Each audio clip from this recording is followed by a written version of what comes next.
All right, welcome back to Lawmaking Power of Congress.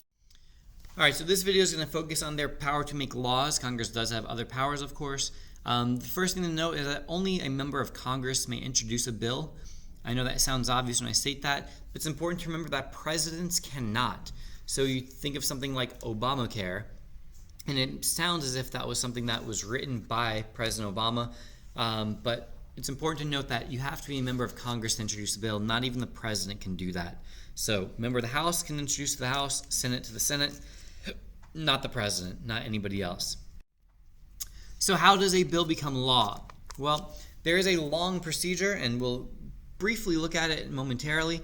But the important thing for right now is that long procedure, it gives the advantage to the opponents. In other words, it is much easier to stop a bill from being passed than it is to pass a bill that you want. So opposition is easier. And it was intentionally made this way by the framers. They wanted the process to be slow and deliberate and difficult. So we have a long procedure, advantage to the opponents. The House and Senate must pass identical versions of the bill for it to become law.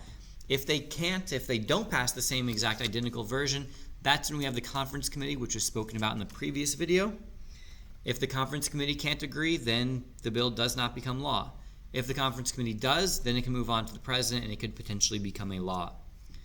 Bills are able to originate in either the House or the Senate, and it does not matter which one, so they can start the process in the House or the Senate or both at the same time. There is one important exception, and that is that revenue bills, all revenue bills, that means tax bills. Revenue is a nice politician's word for tax. All revenue bills must originate in the House. So if it is about taxation, it must start in the House of Representatives.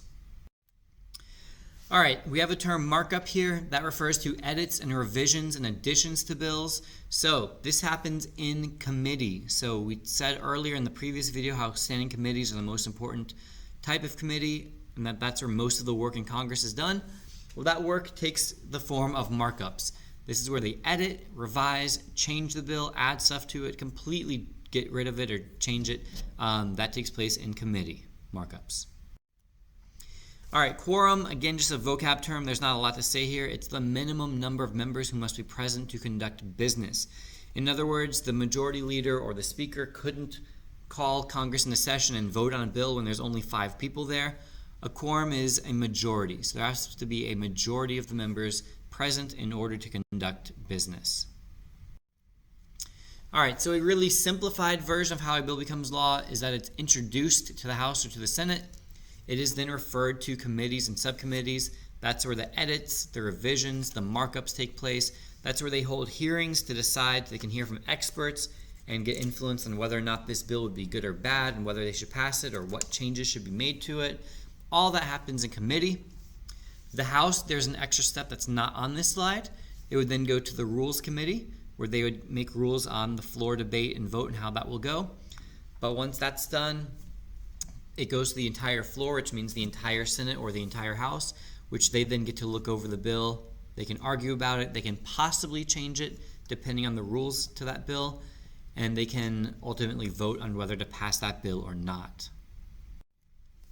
This has been a La Money production.